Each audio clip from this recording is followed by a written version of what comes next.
Assalamualaikum warahmatullah, and welcome to the second part of the lecture on electrochemistry. This part is basically focusing on batteries and fuel cell. We have seen previously, because electrochemistry is divided in two areas. One is galvanic cell, and the other is the electrolytic cell. Okay, but we're not actually putting our effort into what you call uh, electrolytic cell, but we are, concentrating on galvanic cell because this is our focus of a discussion on batteries and fuel cells. Batteries and fuel cells are basically a type of galvanic cell where there's a chemical change in the system on the electrode, and that chemical change will actually produce electron transfer, and that electron transfer will actually will actually supply the flow of electron or electricity to the external circuit. The best example is our batteries and fuel cell.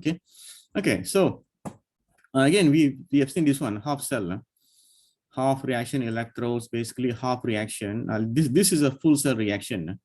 Okay, this is a full cell. This is a full galvanic cell reaction. Okay, so this can be represented by one half, or what you call the reduction reaction, and the other is the oxidation reaction. Okay, so the reduction reaction and the oxidation reaction, one has to be reduction and the other has to be oxidation, and before you get the final fuel cell. Okay, so this is the this is a complete cell. This is the complete cell equation, okay, or the cell equation reaction. Okay, so this whole reaction can be represented by the reduction reaction and the other one, the oxidation reaction. Okay, and like for example, so now we have seen the Nernst equation. Okay, the equilibrium constant for this reaction is basically this, Q. Okay, we can write here as activity or concentration, but for your level is just concentration. Don't worry about activity. A stands for activity, but it is almost similar to concentration, but for your level it is concentration. Okay, like for example, the equilibrium constant for the copper is this what you call equation, while the activity of the on the other hand, the zinc reaction is basically okay, this is the zinc one. The zinc the zinc reaction. Okay, so what do you call a redox reaction, like, for example, if you can complete the zinc reaction is 1 over zinc 2 plus, or 1 over concentration of zinc 2 plus, has with the copper reaction is 1 over concentration of copper 2 plus. Okay, so the pure metal or the pure copper solid and the pure zinc solid does not enter the Q function. It is not what do you call the function of Q does not depend on the zinc metal and the copper metal. It only depends on the ions and the the gases. Like for example, we have seen previously. It depends on gases, gases and only ions. It does not depend on the pure solid. It does not depend on the pure liquid. Meaning, when the material is a solid liquid, it does not come into this equation. This Q is from the Nernst equation. Okay. So what do you call okay, for example, this is the hydrogen. We have seen this is the hydrogen reaction, the hydrogen what do you call half cell reaction. Okay, and we have seen also this is the what do you call the galvanic cell. Oxidation happens in the anode, and the anode polarity is negative, while reduction happens at the cathode. The cathode polarity is positive. The electrons can only move from the anode electrode to the external circuit and to the cathode electrode. The electron cannot penetrate to the electrolyte. Okay, that is a very important thing. And same thing, the electrolyte consists of ion. Those ion cannot penetrate into the anode and also to the cathode. So there is a separation between the anode and the cathode from the electrolyte. That separation we have seen previously, that is known as the interfacial electrode-electrolyte, or the electrode-electrolyte interfacial area. Okay, the interfacial area is where the electron transfer occurs, because the electron in this case, in this case here, in the cathode, the electron comes from the cathode. It is donated to the electrolyte. And in this case here, this electrode, the electron is donated from the electrolyte to the anode. So the electron transfer between the electrolyte and the electrode must occur at the electrode-electrolyte interface. That is where the electron transfer occurs, because we are discussing about heterogeneous electron transfer reaction, not homogeneous. We have seen previously homogeneous happen in one solution in one phase, but here the electron transfer is basically heterogeneous, meaning it is it occurs between the electrode and the electrolyte or the solution interface. Okay, and okay, so therefore, continuing. Okay, so this is basically the anodic reaction. The anodic reaction release electron, while the cathodic reaction release it consumes electron. Okay, so this is different between the cathodic and the anodic. So in the galvanic cell, okay, the cathode, it is always positive, while the anode is always negative. Meaning we say that the anode has a lower potential compared to the cathode because it is always negative. Why the anode in the galvanic cell is always negative? Because it has a high tendency to actually release electron. That's why it is always negative. The electron always come out from the anode, and while the cathode, the electron goes into cathode. This is during discharge. So therefore, we see the cathode has a positive polarity because it tends to pull the electron towards it. Okay, so this is the polarity of the galvanic cell. Okay, so what do you call so like for example here, okay, at the anode, oxidation will liberate electron at the electrode and give a relative negative charge or lower potential. Lower potential meaning it is more negative compared to the cathode potential. Okay, in an electrolytic cell, it is the reverse. Okay, the electrolytic cell, what do you call it? It is reversed to a galvanic cell because the anode is positive, the cathode is negative. But for the electrolytic cell and the galvanic cell, the anode has oxidation reaction, the cathode has reduction reaction. That is the similarity between the galvanic and the electrode. Okay, now we go into different type of electrode. First of all, gas electrode. Why we focus our attention to the gas electrode? Because this electrode is a standard electrode. We have seen, in the first part, this electrode, the hydrogen electrode, is a standard electrode. Okay, and for the meaning like the standard electrode for the measurement of potential at standard condition. Because when we measure potential, we must have a reference point. That reference point is the standard hydrogen electrode at standard condition, meaning the ion concentration has to be 1 molar. The hydrogen pressure has to be 1 atmospheric pressure, or 101325 Pascal or Newton per meter squared, and the temperature must be 298 Kelvin or 25 degrees Celsius. Those are standard conditions. If one or more of this condition is not met, then the reaction is at non-standard condition. For example, when the hydrogen pressure is 1 atmosphere, when the hydrogen ion concentration is 1 molar, but the temperature is 300 Kelvin, then it is no longer a standard condition. Okay. So this is what we call this one here is this formula, the blue highlight. This formula is known as the half cell notation, because we can either, like for example, if you go back to your first set, the first part. This electrode, you have the platinum wire, you have the hydrogen, gas tank is bubble into a solution of hydrogen ion. So you can actually choose to draw the half cell. You can draw it.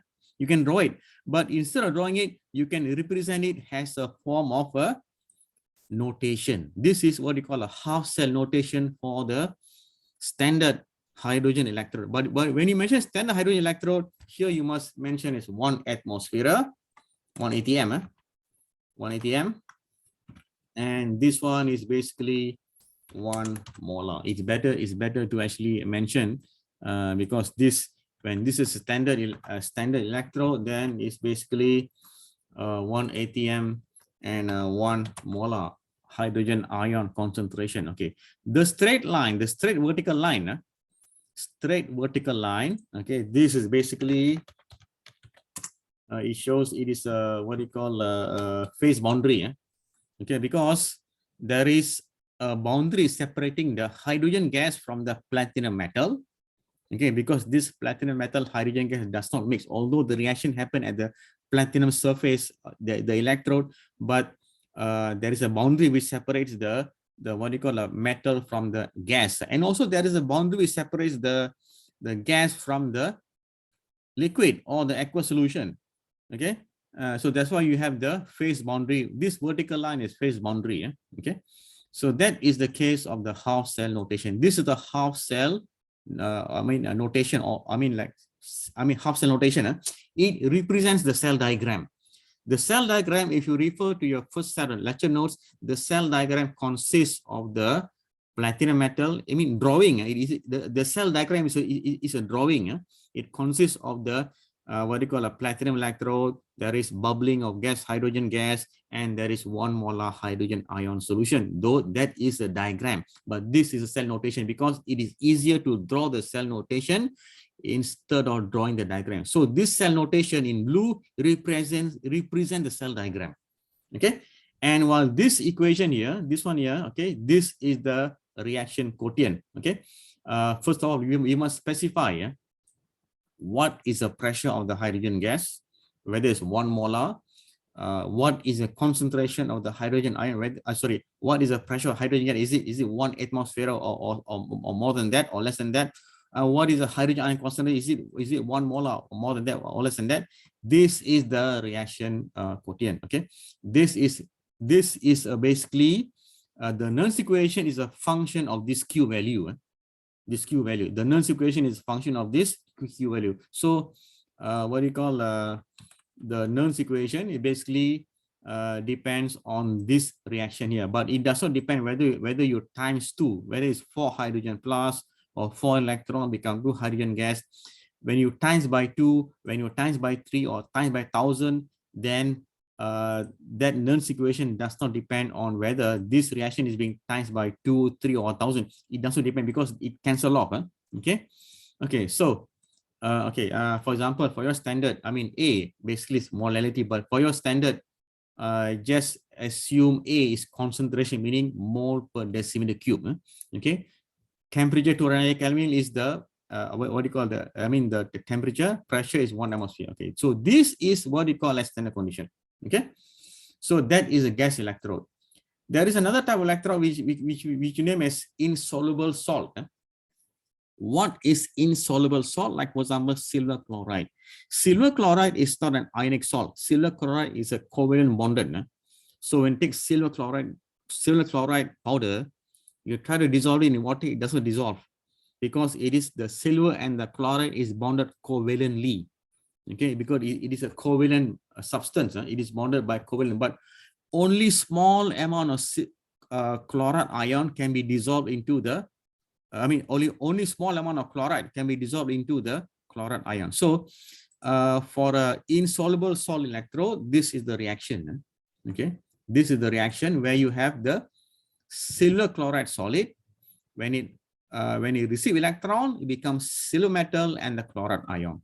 Okay, so this Q is basically dependent on the concentration of the chloride ion, because solids and liquid does not enter into the Q formula. Only ionic concentration and only the gas. Okay, so those are the the insoluble salt, and the redox. And the third one is the redox electrode. Okay, what is redox? Redox is where you have one species which is oxidized and the other reduced. Like, for example, here ferrum 2 plus and ferrum 3 plus. This is oxidized species. This is the reduced species. Okay, because the reduced species is the one with the lower oxidation number. For example, 2 plus. The oxidized state is the one which has higher oxidation number, which is 3 plus. So the ferrum 2 plus is the reduced species, while the Ferrum 3 plus is the oxidized species. So now these two are ions. So therefore the Q value is basically concentration of ferrum 3. Should be ferrum 3, not ferrum 2. Concentration of ferrum 3 plus divided by ferrum 2 plus. This is the Q function. It depends on the ferrum 3 plus divide. Sorry. This should be 3. 3 and this should be 2. Okay. This should be, so this is basically 2 and this should be 3. Okay. So ferrum 3 plus 1 electron become ferrum 2 plus. So the Q value is basically ferrum 2 divided by ferrum 3. Okay. So that is the case of the redox electrode. The redox electrode must occur, what do you call, like for example, it must involve one oxidized species and the other one reduced species. So because of these two are ions, so the Q depends on the ferrum 2 plus concentration divided by the ferrum 3 plus concentration. Okay, type of cells. Okay, so now going back, so this is what we call a full cell. This is the galvanic cell. Okay, before this we have seen all these are basically half cell. Half cell involves electron donation on the right or electron release on the left. Like for example, this half cell, redox electrode is a half cell. Insoluble salt electrode, this is a half cell. Gas electrode, this is all half cell. So half cells are basically electrode. But when you combine one half cell with the other half cell, provided one half cell must be oxidation and the other half cell must be reduction, therefore you get a full cell or a galvanic cell. So this is a galvanic cell. Okay, this the one on the left. The one on the left is the hydrogen electrode, which is the gas cell or the gas electrode. The one on the right is the what we call the insoluble salt electrode or the silver chloride. So when you combine two half cell or two electrode, you get the galvanic cell. Okay, so but provided one has to be oxidation, the other has to be reduction. Okay, and this is what we call this one here is what we call the cell notation. This cell notation represents this diagram.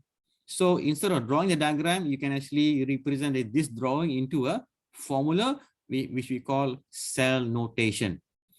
Platinum solid, hydrogen gas, HCl. HCl is the electrolyte because this is an undivided cell. Undivided cell meaning the anode and the cathode share the same electrolyte. So that's why this hydrogen chloride here, aqueous solution, is the common electrolyte for the anode reaction and the cathode reaction. And while this one here, AgCl and Ag is the what you call the the other electrode.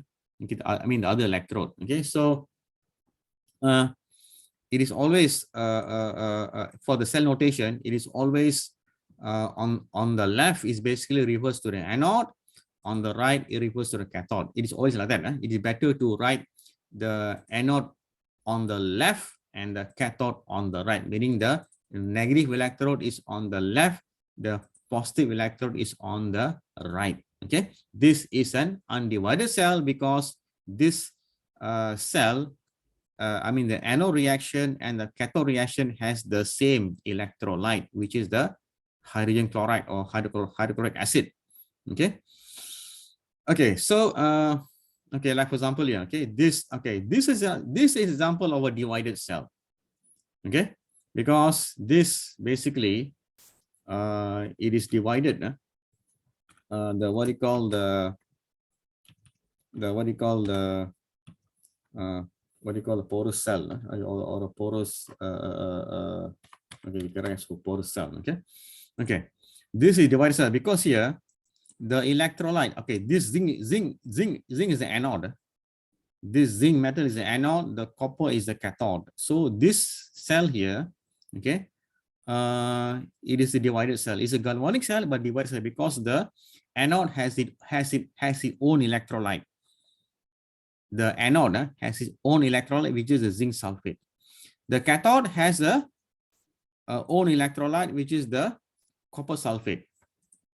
Copper sulfate. So the what do you call the anodic electrolyte, or we call it anolyte. Anolyte stands for anodic electrolyte. The anolyte is zinc sulfate. Because zinc is the anode, it is in contact with the anolyte, which is zinc sulfate. Whereas the cathode is a copper metal, it is in contact with the copper sulfate, which is the catholyte. Catholyte stands for cathodic electrolyte. Okay, and this is the cell reaction equation. This is the cell reaction equation. Okay, like for example, this reaction combines the reduction reaction and the oxidation reaction. The oxidation, okay, this is the anode. Because oxidation happens at the anode, zinc will be oxidized to zinc 2 plus and plus 2 electron. The electron will be released by the anode, and the copper is the cathode, where you have the reduction of the copper ion into copper metal. And this is the overall cell equation. Okay, this is the overall cell reaction equation. Okay, this is the cell diagram. This diagram is a drawing. And while this one here is the what you call the cell notation. Okay, see, like for example, you have three things. One is the cell reaction equation, which is the equation of the anode and cathode combined. Okay, and the other one is cell diagram. The cell diagram is just a drawing, and the third one is the cell notation. This cell notation represents a diagram because it is easier to what do you call the write down the cell notation instead of drawing the diagram. Okay, so now see, for example, because this is a divided cell. This is a divided cell because the between the anolyte and the catholyte there is a porous cell. Because porous cell meaning it allows ion transfer. Although it's divided cell, but that this porous layer or the gray layer, it must allow ion transport. So this vertical equation here it represents the porous cell or this porous plug or whatever we call it, plug or cell. Okay, but although porous meaning it allows ion transport, there are sufficient amount of ion transport between the anolyte and the cathode. Although it's divided, initially it's divided, but they still have the ion transport, because without the ion transport, then there cannot be electricity being generated by this galvanic cell.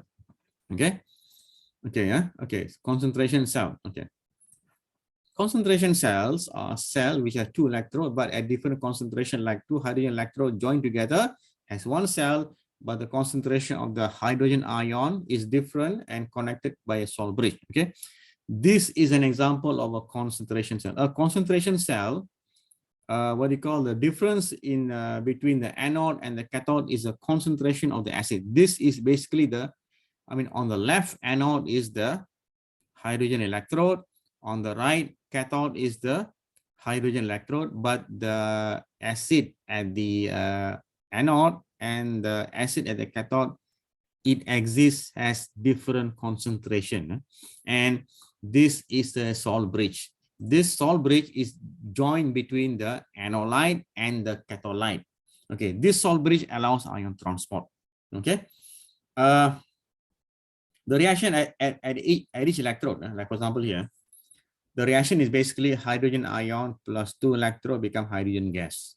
Okay, this reaction is the same reaction at the cathode electrode and the anode electrode, except the anode you have the oxidation and the cathode you have the reduction. Okay, like for example here, so we see here, okay, in the first cell is the the first electrode is the reduction, meaning this is the cathode reaction. This is cathode reaction. Cathode in yellow, and the oxidation is in the anode in green. Okay, so this is the full reaction. X is basically the one on the cathode. Okay, this X. Okay, and this Y here is basically the one on the anode. Okay, so but this is a divided cell because it is divided by a Sol bridge.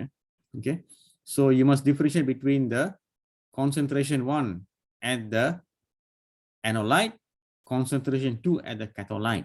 Okay, so this is the Q value. Okay, so that is the concentration cell. Okay, okay, so in the I mean a double straight line. A double straight line, it represents the it represents the what you call the salt bridge. Double vertical line. Double vertical line. Okay, this is the salt bridge.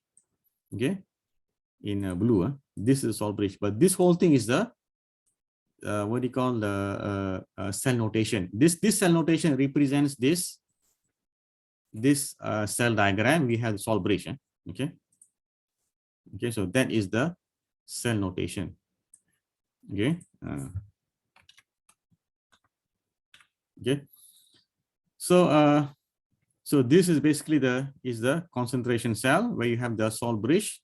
The salt bridge is what you call represented by a double vertical line, and what you call the hydrogen gas pressure at the anode is equal to the hydrogen gas pressure at the cathode.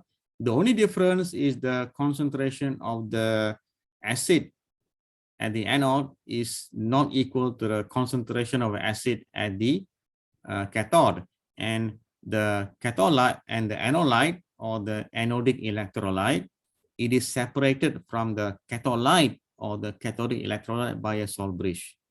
Okay, so that is the case of the concentration cell. Okay. Okay. So this, so this is the Daniell cell. Daniell cell. Okay. If this Daniell cell is divided, it is separated by a salt bridge, then you have a double vertical line, which is this double vertical line stands for a salt bridge. Okay. When you have a single vertical line, this is basically what you call like for example here. I mean the single vertical, but you have a dotted line. This is without the salt bridge. Okay. This single vertical line. This is without the salt bridge. Yeah. Single vertical line. Like for example, when you have the porous cell. Okay. This porous cell. Okay. This cell diagram is represented by this cell notation, where you have the single vertical line, and single vertical line but a dotted line. Okay. But you don't have to actually know what is liquid junction potential. Just know what you call salt bridge. You have a double vertical line, and a porous cell you have a single vertical line. Okay.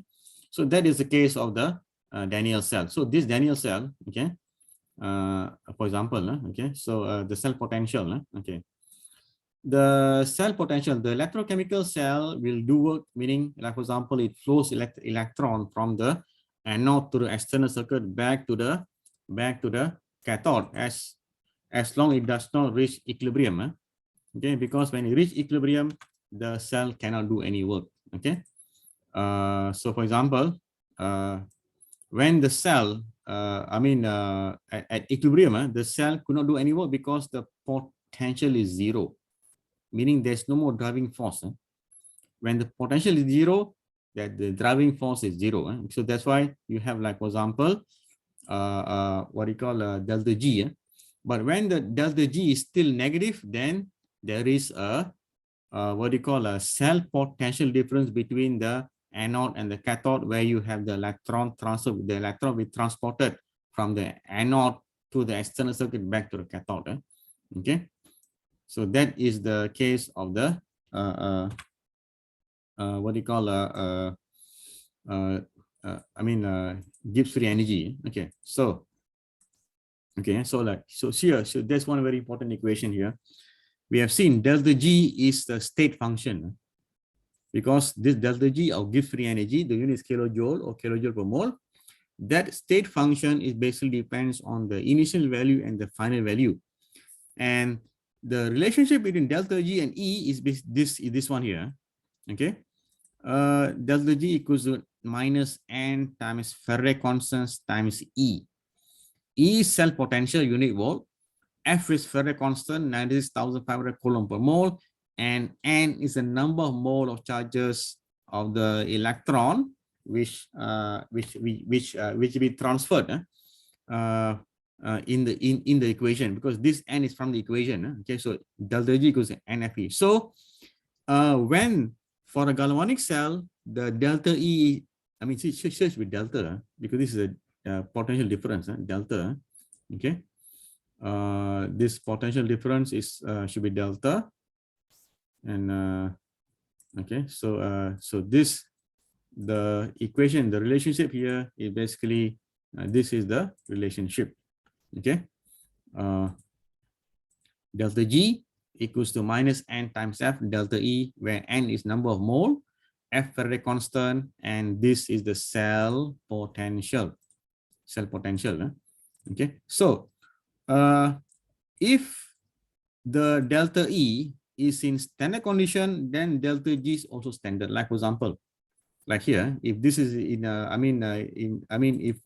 if the reaction is in standard condition, therefore the the E value and the G value must be also in standard condition. Like for example here, this is standard condition. Delta G theta equals to minus N times F times delta E theta. This theta value, it says that it is in standard condition, meaning the temperature is 290 Kelvin.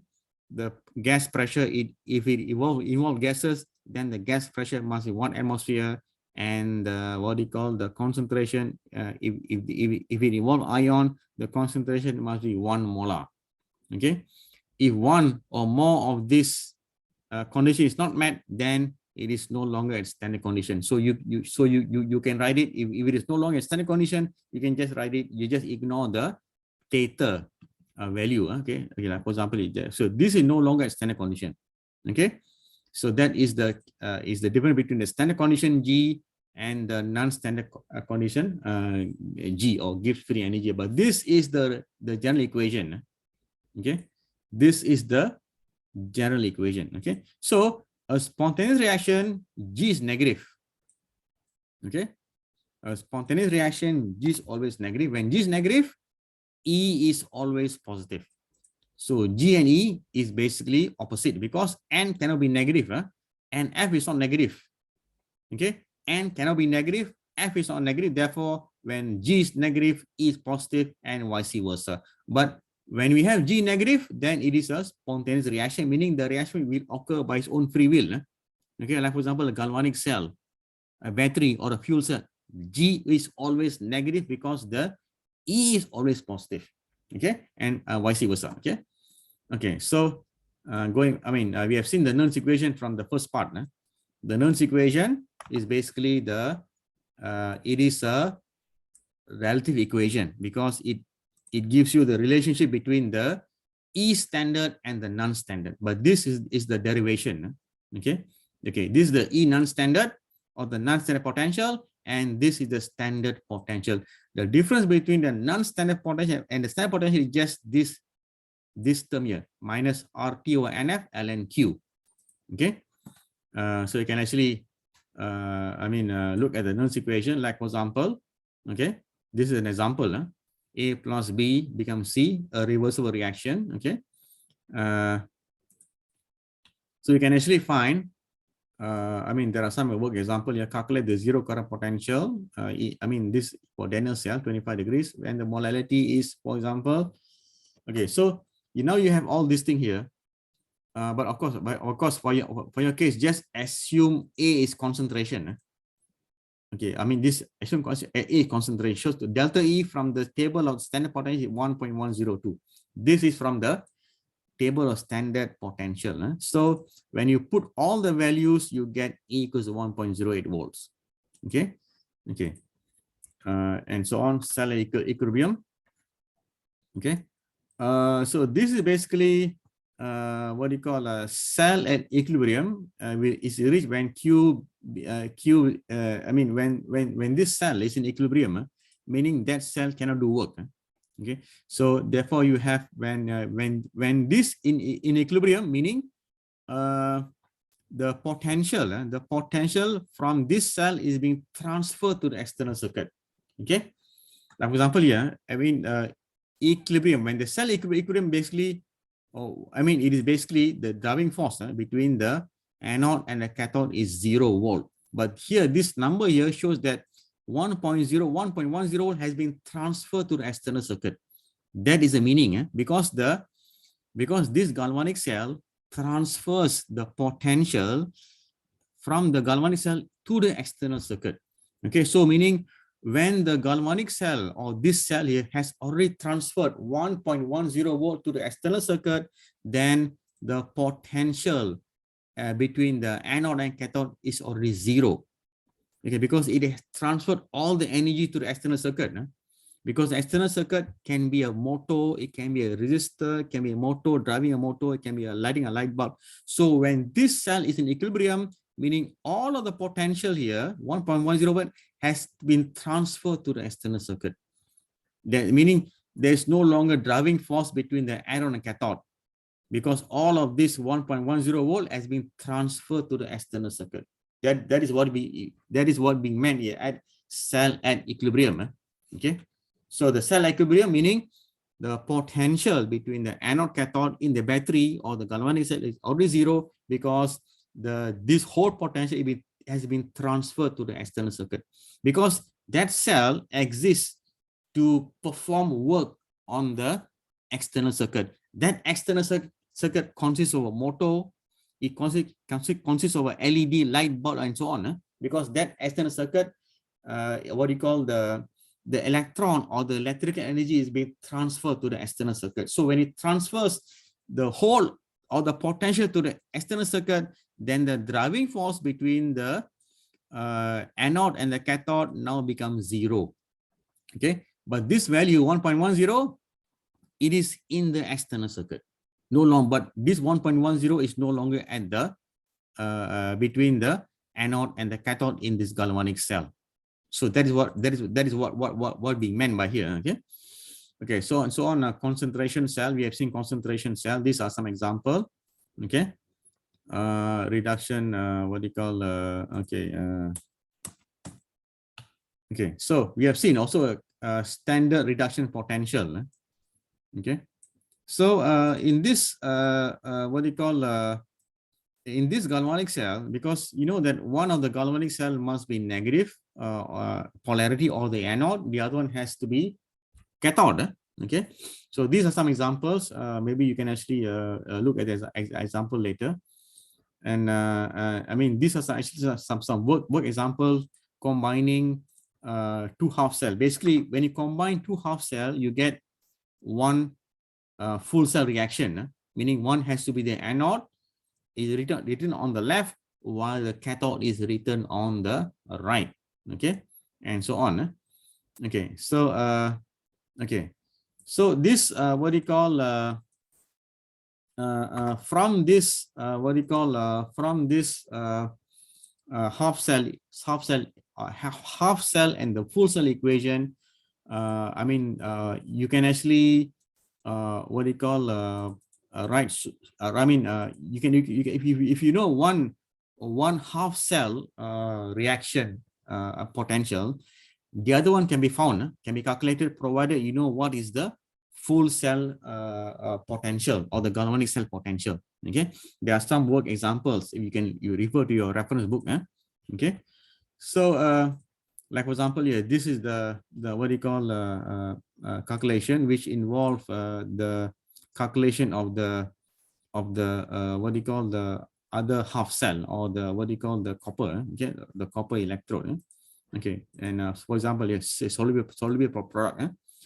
So that basically is the one on galvanic cell. Okay, so what is a electrolytic cell? Electrolytic cell is basically where you have the electrical energy being supplied to the system, and there will be chemical change. The diagram for the electrolytic cell is basically shown below. So this is the electrolytic cell.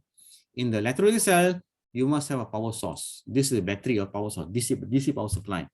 Because in the electrolytic cell, it is opposite to the galvanic cell. Because in the electrolytic cell, the electrical energy is being supplied to the electrochemical cell. When you have supplied the the energy to the electrochemical cell, you will have oxidation on one electrode or the anode, and the reduction at the other electrode, which is the cathode. So this is the electrolytic cell. Okay. And again, like for example, in an electrolytic cell, you can actually calculate the electrolysis, how many moles of hydrogen being released from the cathode and how many moles of oxygen be released from the anode. So these are basically electrolytic cell, okay, and so on, okay.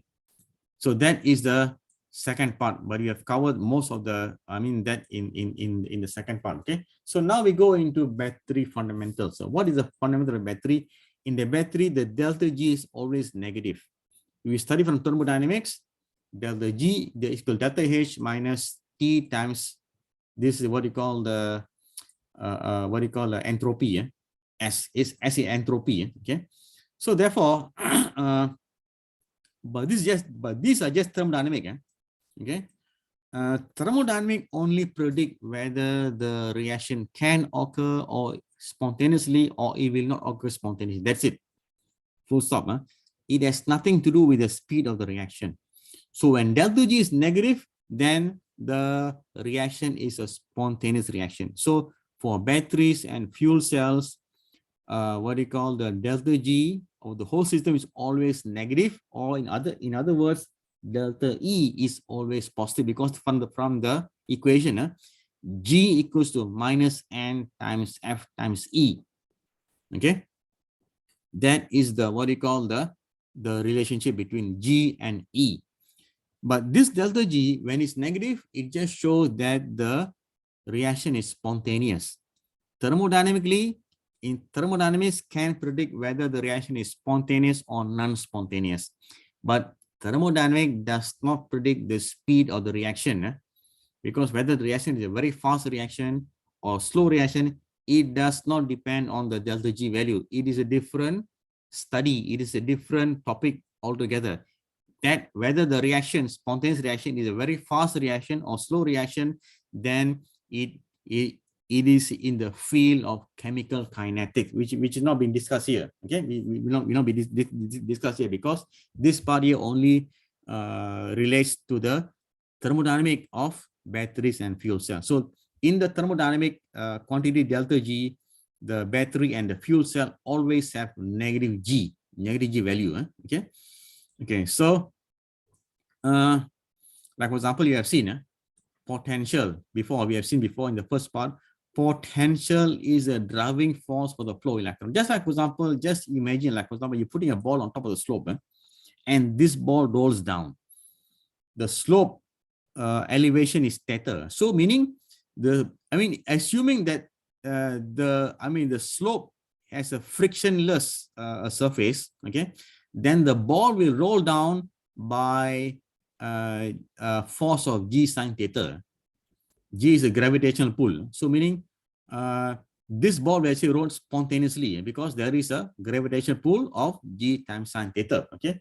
So this is for example, potential is basically a driving force for the flow of electron, except the electron will flow from a region of low potential, negative potential, to a region of high potential, which is positive potential. Okay, so that is the case of the potential. It is a driving force, and we have seen previously. Current is basically the rate of the charge flow.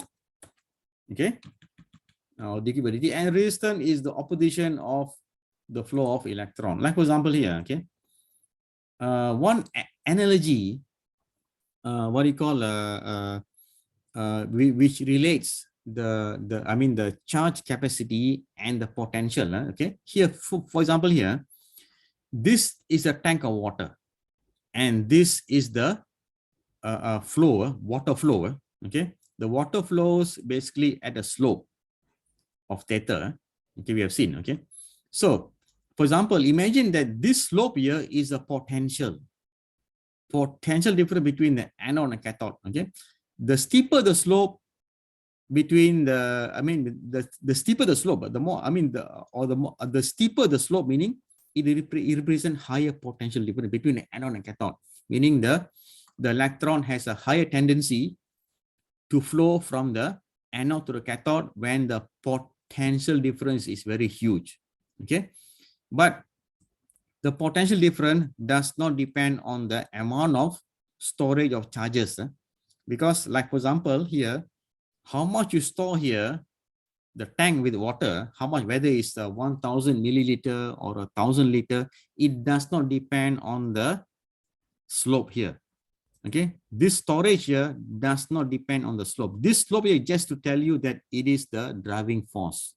Okay, so the amount of charge being stored at the battery spot, at the battery electrode, it does not depend on the potential, because this potential depends on the the driving force between the anode and cathode depends on the reaction at the anode and the reaction at the cathode. It does not, the charge storage of each electrode does not depend on the potential difference. We are concerning about the charge storage in Coulomb, because charge storage is in Coulomb. Okay, the higher the charge storage of the battery, the higher is the Coulomb value. Coulomb, COU, Q, it is the charge. Okay, so what do you call for example, yeah, so this is the analogy. Okay, battery and the water tank. Driving force is the potential between cathode and anode. This is G sin theta. Okay, capacity total charge, QC, this is the total volume. Rate of charge flow, current, this is the rate of volume flow, meters cube per second. And the resistance is the ability to reach the flow of charge, and this the ability to reach the flow of volume water. So this is the analogy of the battery and the water tank. Okay, so like for example here, this thing, the battery and fuel cell, they are the same thing, because they have the ability to to convert chemical energy to electrical energy. That's the analogy, okay, between the battery and the fuel, and in the fuel cell. Okay, so like for example, okay, so in the fuel cell basically, but there is a slight difference between the fuel cell and the battery. Okay, because fuel cell, like for example, in the battery, we go through this later. Okay, like for example, okay, this is not you skip this one for a while. Okay, there is a slight difference between a battery and fuel cell. Okay, like for example, now we come there later. Okay, so now we look at some example of a battery, like for example, lead acid battery. Okay, this is a lead acid battery. This lead acid battery we have seen in our notes in the first part of the lecture notes. Lead acid battery is used in motorcycles, in cars, in lorries, in buses, or all what do you call which involve internal combustion an engine. You must use the lead acid battery. Okay, what is a lead acid battery? Why call it lead acid battery? Because the electrodes and the lead acid, it consists of plumbum and plumbum dioxide. Plumbum and plumbum dioxide, whereas the acid is a sulfuric acid. It's around 1 molar or 2 molar sulfuric acid. Okay, so this is the reaction at the anode, and this is the reaction at the cathode.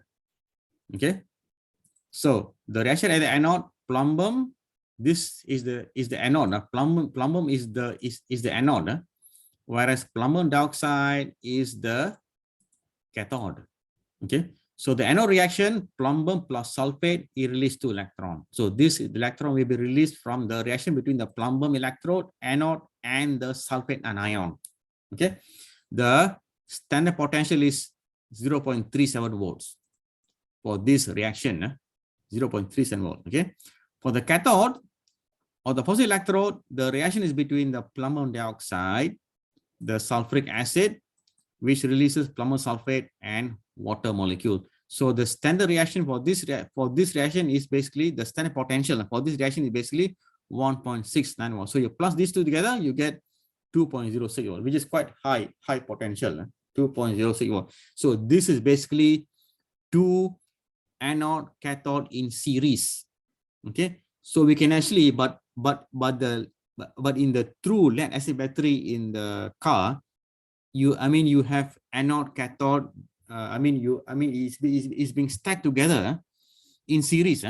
So you have anode cathode being plus be joined into another anode cathode, being joined into another anode cathode until you get a very high potential around 25 volt or 15 volts, depending on how much, how many anode cathode you stack into in series. Like for example, when you buy a battery, the alkaline battery, you buy 3, you put in series, you get around 4.5 volts. Same thing, like for example, in a lead acid battery, when you put 3 lead acid battery in series, you get around 6 volts.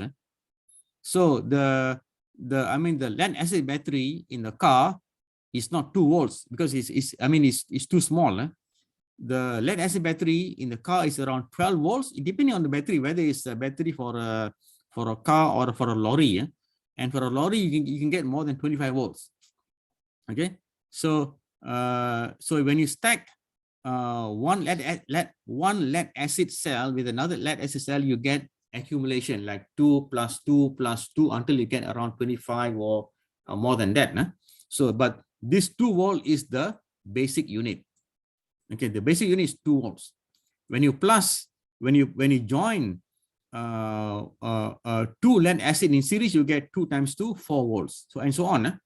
You get if you want more and more higher potential, you must stack in series more and more lead acid batteries in series. Okay, like for example, when you stack, like for example, 10 lead acid battery in series, you get around 20 volt potential difference. That is quite huge. You can actually light up the spark plug. Okay, so again, okay, so plumbum is a metal, good electron conductor, but plum dioxide is a semiconductor, can also conduct electricity, but plumber sulfate is an insulator. So that's a problem, okay? Because during discharge, if you look at the equation, during discharge, this is plumbum metal, plum dioxide. Both of these plum dioxide, they are electron conductor, but plumber sulfate is an insulator. Okay, plum sulfate is an insulator. Okay, so therefore here, what happens? Okay. During discharge, there is a buildup of plumbum sulfate insulator at both electrodes. Okay, during discharge. Okay, so therefore, we want to use back this lead acid. That plumber sulfate must be broken down. So this plumber sulfate can be broken down by recharge. Okay, because this charge is opposite to the recharge value. The recharge equation. Okay, so to solve the problem, the acid must be recharged. So the plumber sulfate will be turned back into plumber and plum dioxide. The recharge is opposite equation of the anode equation and opposite equation of the cathode equation during discharge, because discharge and recharge are actually opposite. Okay. So this battery is only suitable to provide high current for short times. Both electrodes must have high surface area. For this purpose, the lead acid battery used in cars, tractors, buses, heavy vehicle, or lorries run in internal combustion engine, run by petrol. Okay.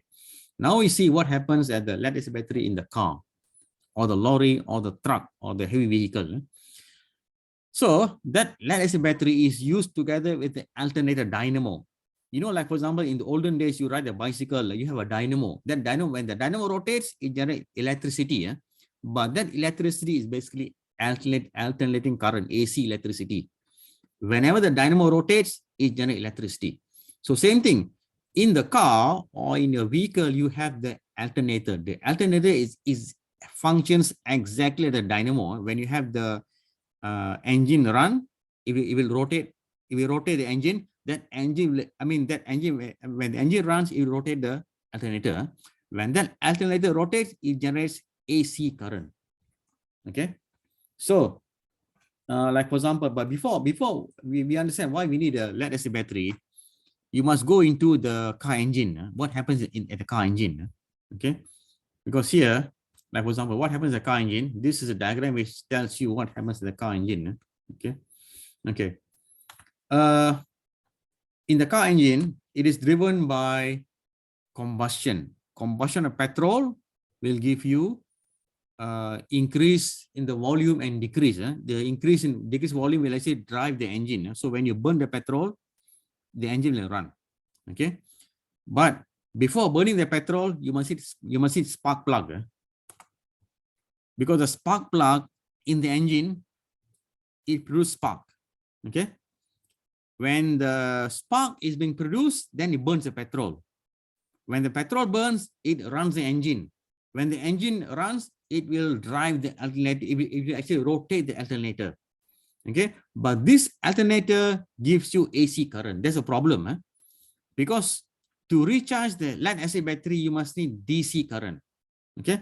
So when this alternator produces AC current, that AC current must be turned or converted into DC current by an AC-DC converter. Okay, like for example, when you recharge your handphone, okay, because that main in the plug, that is AC current. Okay, when you plug in your recharger and then when you recharge your handphone, that recharger has a AC-DC converter, meaning it converts AC current into DC current. Okay, so same thing in the car. In the car, you have the alternator and the AC-DC converter, because what comes out from the alternator is AC current. So therefore, if you want to recharge the lead acid battery, you must in DC current. So therefore, when the DC current comes out from the AC-DC converter, it recharges the lead acid battery back into the plumbum and the plumbum dioxide. Okay, so that is what happens in the car engine. Okay, so why we need what you call lead acid battery is to actually that lead acid battery provide charge to the spark plug. That's why I call it spark plug. Okay, like for example, if you have a car or your family's car, you look under, you have a spark plug in the engine. That spark plug, it is connected to the lead acid battery. When you turn on the engine, you provide when you turn on the battery, the lead acid battery provides spark to the spark plug. When you have spark happening, when you happen to have spark in the spark plug, it actually ignite the petrol. When it ignites petrol, the petrol burns. When the petrol burns, it runs the engine. When the engine runs, it runs the alternator. When the alternator runs, it releases AC current. When the AC current is moved into the AC-DC converter, it releases DC current, and the DC current recharges the lead acid battery again. So that this lead acid battery will be, so that the what you call the plumber sulfate, it can be reconverted into the plumber metal, and at the anode, and the plumber sulfate at the cathode will be reconverted into the plumber dioxide.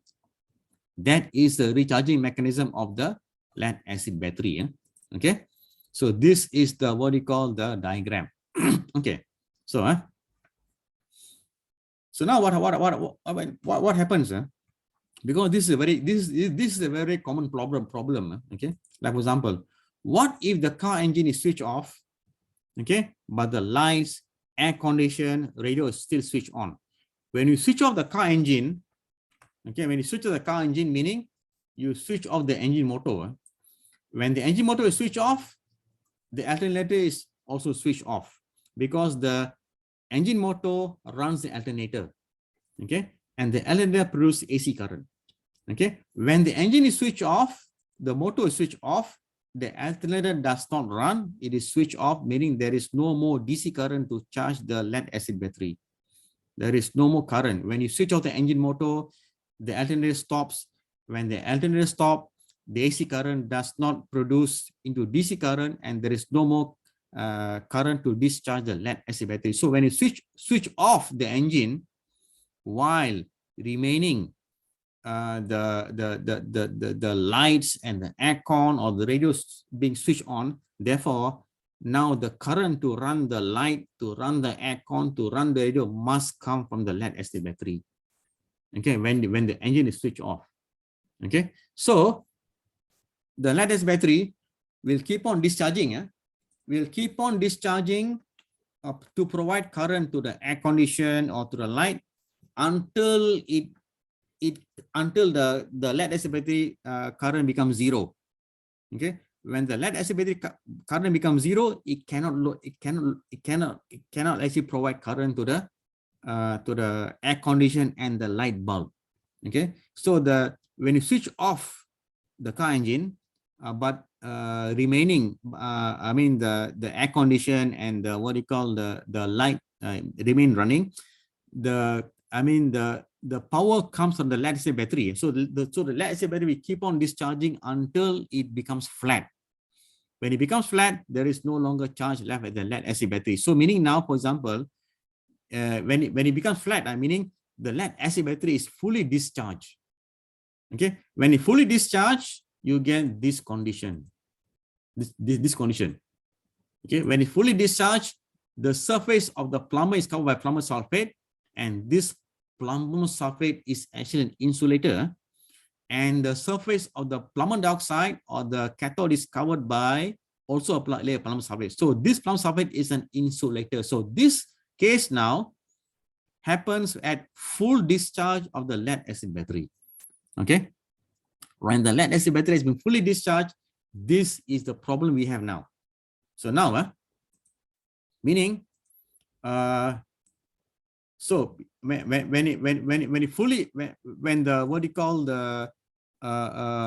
the battery does not have any current to discharge anymore, you get this condition. So meaning now the air conditioner will actually switch off, and the light bulb will switch off because the lead acid battery has no more current to supply to the air conditioner and the light. So therefore now this is the problem. Okay, now for example, when you have this problem, now try to switch on try to switch on the car will not start because now here this condition cannot be discharged.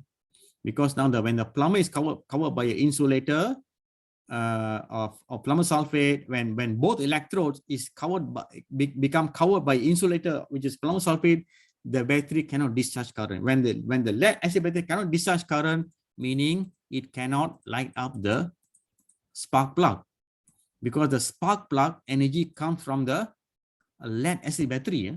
So when the lead acid battery is fully discharged, is covered by a layer of insulator, meaning that lead acid battery cannot light up or cannot start the engine, because the spark plug cannot produce spark to start the car engine, because the spark plug gets the current from the lead acid. And that is what happened. Okay, when you actually switch off the car engine, let the light bulb or the aircon running, and the lead acid battery will keep on discharging until it becomes zero current. And when it becomes zero current, the air conditioner will stop, and the light bulb will also stop. Therefore now the lead acid battery has fully discharged. When it's fully discharged, it cannot provide any more current when you start the car engine. So when you start the car engine, there is no more current from the lead acid battery to light up the spark plug. Therefore now the car cannot start because there is no current being produced by the lead acid battery to the spark plug. So this problem can be solved by recharging the lead acid battery. Okay, so because to recharge, when we recharge the lead acid battery, meaning we are stripping away the plumbum sulfate layer to become plumbum at the anode and plumbum dioxide at the cathode. Okay, so that is a case of the lead acid battery. Okay, because this when this condition here happens, then that lead acid battery cannot provide any more current to the spark plug. So to solve this problem, meaning this lead acid battery has to be recharged. Recharging is how to recharge. Like for example, we can actually do jump start. Okay, jump start. All this is being explained in this paragraph. Okay, all this be explained in this paragraph. Okay, jump start. Okay, so jump start is where you recharge the lead acid battery. The flat lead acid battery, meaning the lead acid battery which has been run out of power or electricity. So that is called jump start. Okay, so the jump start can be brought upon by, like for example, okay, here this explains the jump start. Okay, this is a discharge battery, and this is the second car. This second car consists of the fresh lead acid battery. You connect the negative terminal to the negative terminal positive terminal to a positive terminal, like for example here. Okay, this is the dead battery, good battery. This is the from the second car. This is the first car. You connect this positive terminal to positive terminal, and negative to negative, and you start the the engine for the second car. You start it. When you start it, the current will actually flow from the good battery to the dead battery, and that will actually recharge. When the dead battery is being recharged, you get back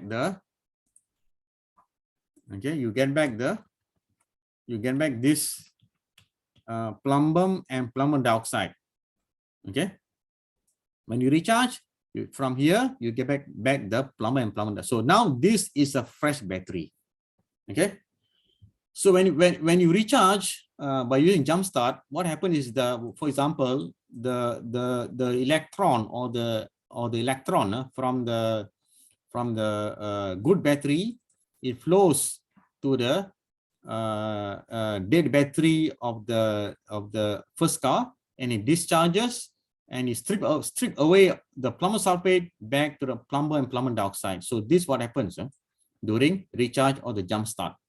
Okay, so that is the case of the lead acid battery. So now when you strip away the plumbum sulfate from the plumbum and the plumbum dioxide, now this battery can be actually this battery has been recharged.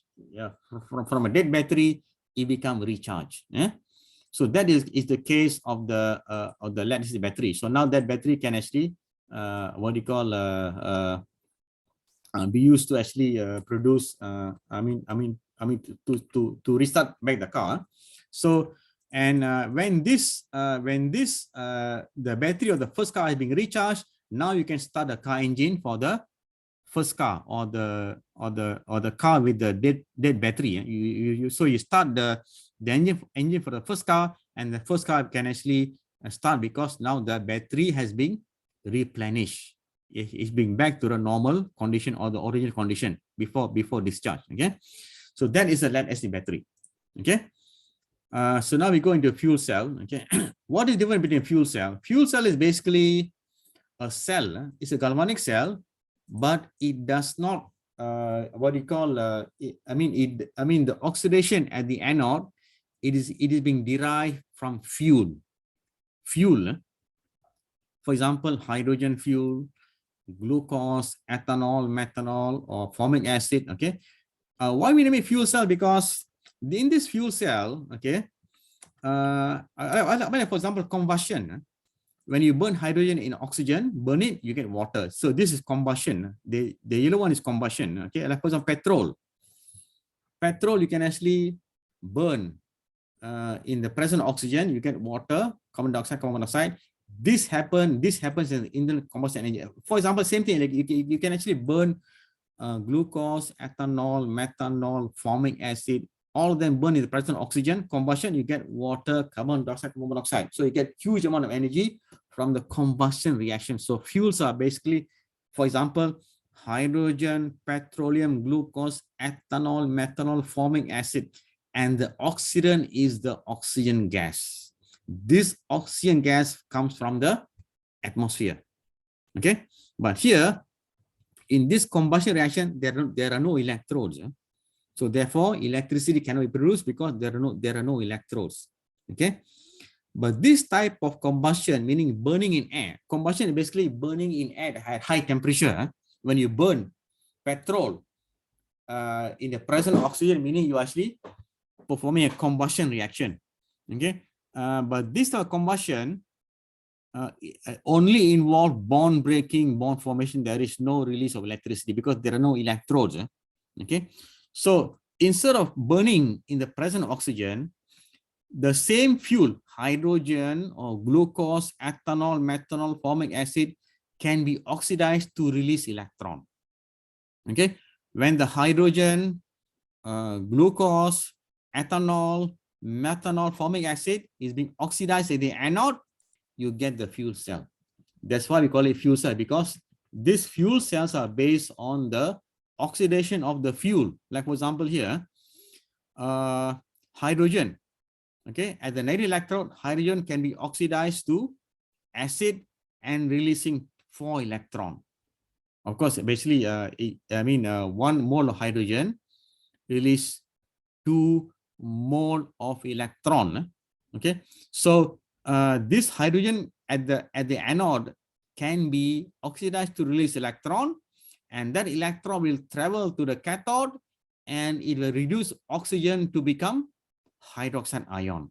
So the hydroxide ion will combine with the hydrogen gas, the hydrogen ion to get water molecule and the release, of 4 electrons. So therefore, in this negative electrode reaction, and if you combine the negative electrode reaction and the positive electrode reaction, you get the hydrogen, you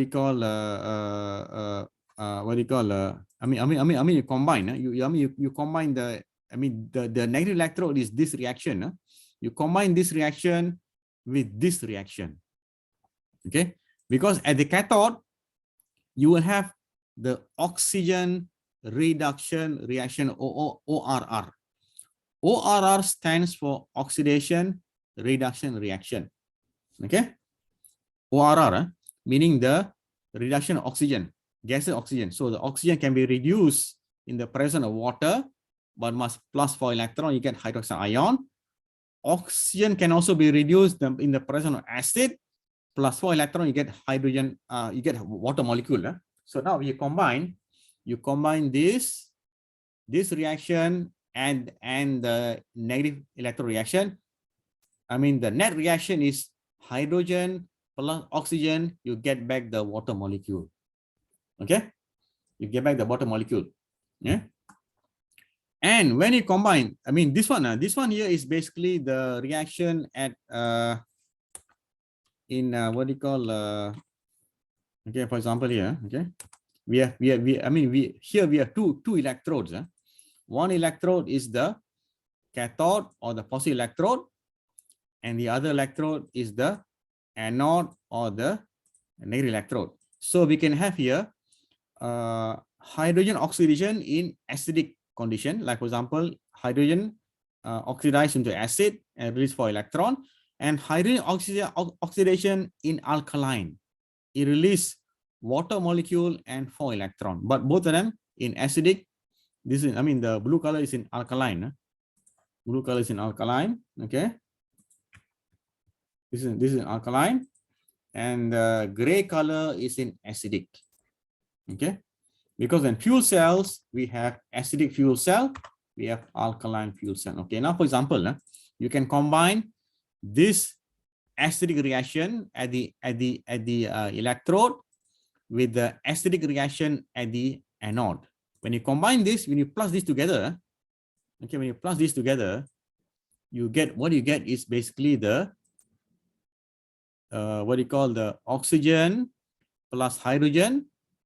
You cancel off the acid, you cancel off 4 electron, you get oxygen plus 2 hydrogen gas, you get water molecule. So O2 plus 2 hydrogen gas, you get 2 water molecule. It is the same equation of the combustion reaction of hydrogen in oxygen by burning it in oxygen. Okay, the same equation, the same reactant, the same product, but except in the fuel cell you have the flow of electron. Okay, so that's the difference between the that is a similarity and difference between the fuel cell reaction and the combustion reaction. In the combustion reaction, you are burning it in the presence of oxygen. Burning in the presence of oxygen, hydrogen plus oxygen, you get water molecule, but there's no flow of electricity. In the fuel cell, it is an indirect method because the hydrogen is being oxidized to release electron. The oxygen is being reduced to produce water molecule. And when they combine, you get hydrogen, oxygen has a reactant. It gives the same water molecule as in the combustion reaction, but in this reaction, you have the flow of electron. That is the difference between the fuel cell and the combustion reaction. In the fuel cell, you can get flow of electricity or electron. Okay, so same thing. You can combine this acidic reaction with the acidic reaction at the positive electrode, and same thing, you can combine this alkaline reaction at the anode and the alkaline reaction at the cathode. Okay, you combine the alkaline reaction at the cathode and the alkaline reaction at the cathode. I mean, you plus these together, you get hydrogen gas plus oxygen gas. You release water molecule. You can cancel the OH, you can cancel the electron. You finally get H2 plus O2 plus 2H2, you get 4H2O molecule. So hydrogen plus oxygen, you get the water molecule. You start with the same reactant, you end up with the same product, but here you have the flow of electron. Okay, so this is different between the fuel cell and the combustion reaction. In the fuel cell, you are using a fuel, like for example, hydrogen, glucose, what else? Methanol, formic acid, what do you call, it be oxidized at the anode to release electricity, electron. Whereas on the cathode, there is the oxygen reduction reaction, whether it's in acidic or alkaline, it consumes oxygen, because in the cathode, it is the ORR reaction, or the oxidation reduction reaction, meaning the ORR can happen in alkaline solution or in acidic solution. But here, the fuel cells, it is built upon the oxidation, the electrochemical oxidation, not oxidation, the electrochemical oxidation of the fuel at the anode.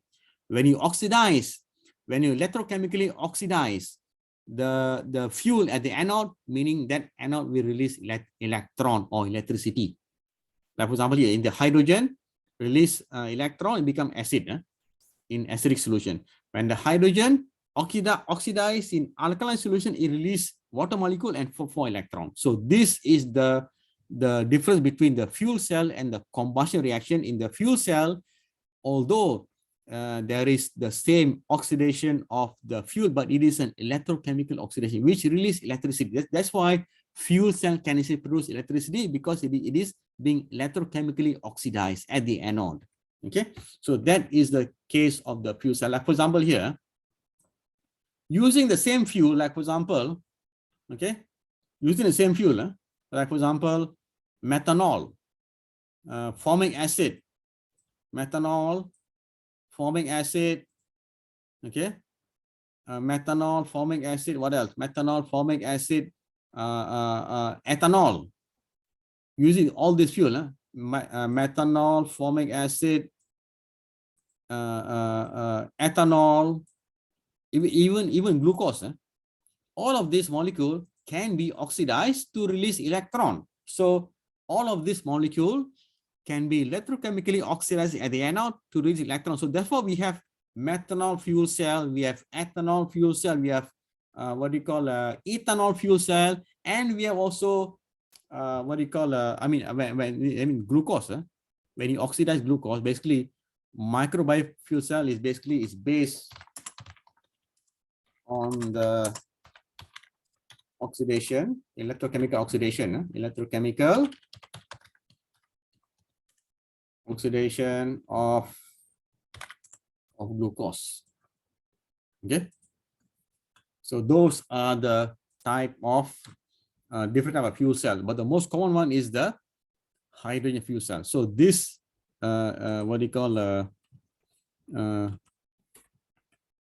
is based on the electrochemical oxidation of glucose. So all of this fuel, like ethanol, methanol, formic acid, glucose, can be oxidized at the anode to release electron.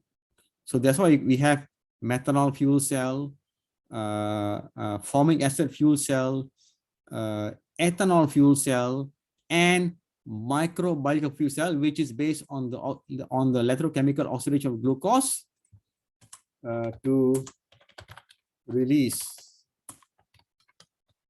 electrons. Okay, glucose at the anode, and the release electron. So these are fuel cells. Okay, and again, you can see the hydrogen fuel cell. Hydrogen fuel cell is basically when your hydrogen gas is being fed into the anode, it releases electron. The electron will flow to the cathode, and at the cathode you have the oxygen reduction reaction, and that will actually produce the water molecule. Okay. I mean, again, like for example, this is the reaction at the anode, and this is the reaction at the cathode. You don't have to, I mean, what do you call, so the overall reaction is this, right? So this is the, what do you call, the hydrogen fuel cell. The hydrogen fuel cell also known as a proton exchange membrane, because there's a membrane between the anode and the cathode. There's a membrane. But you don't have to memorize this. I mean, to know more detail. But this is a type of fuel cell commonly used in the what you call hydrogen fuel cell. Like for example, this diagram. Okay. Okay, like for example, fuel hydrogen being pumped into the anode, and of course, not all the hydrogen be oxidized. Some of it oxidized into the acid. When it oxidizes into acid, the electron be released by the anode, and the electron will flow to the external circuit back to the cathode, and the electron in the cathode will be used to oxidize. To reduce the oxygen into water molecule. Of course, like for example, not all the hydrogen will be oxidized at the anode, and not all of the oxygen will be oxidized. Will be reduced to the water molecule, because some of the oxygen escape.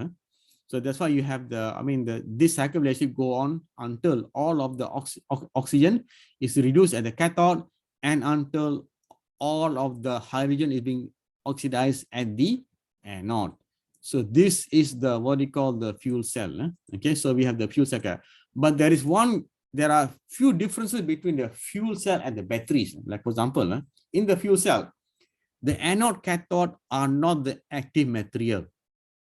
Okay, the anode cathode, the electrode at the fuel cell, these electrodes are basically catalyst material. It catalyzes the electrochemical oxidation at the anode, and it catalyzes the oxygen reduction at the cathode. But the anode and cathode are not active material. It is just a catalysis. It is a electrocatalysis. Okay, the anode and the cathode electrode in the fuel cell, they are basically catalyst material. Electrocatalysis, which oxidizes the fuel at the anode, and which reduces the oxygen at the cathode. Those are the electrodes at the fuel cell. While in the battery, the anode cathode are the active material, which generate, if you go back to the lead acid battery, the plumbum is the anode. It oxidizes, the electrode oxidizes, and the plum dioxide at the cathode in the lead acid battery, it reduces to the plumbum. So meaning the anode and the cathode in the lead acid battery, those are the active material. But in the fuel cell, the anode and cathode are not the active material. They are just the catalyst material, or the electrocatalysis. Okay, so that is the first difference between the fuel cell and battery. The second difference, the charge storage does not depend on the amount of electrode material, because the anode does not oxidize. The anode is just the catalyst electrode. And same thing, the cathode does not reduce, because the cathode is just a catalyst electrode for the reduction of the oxygen. Okay, but the charge release depends on the amount of fuel oxidation at the anode and the amount of oxygen reduced at the cathode. The more fuel you oxidize at the anode, you get more charge, or more current. The more oxygen reduced at the cathode, you get more current. So that is the fuel cell. But in the battery, okay, starts from A, the charge storage depends on the amount of active material, which is the mass of the both electrode. That is second difference between the fuel cell and the battery. Okay. The final difference, okay, fuel cell cannot be recharged, because when the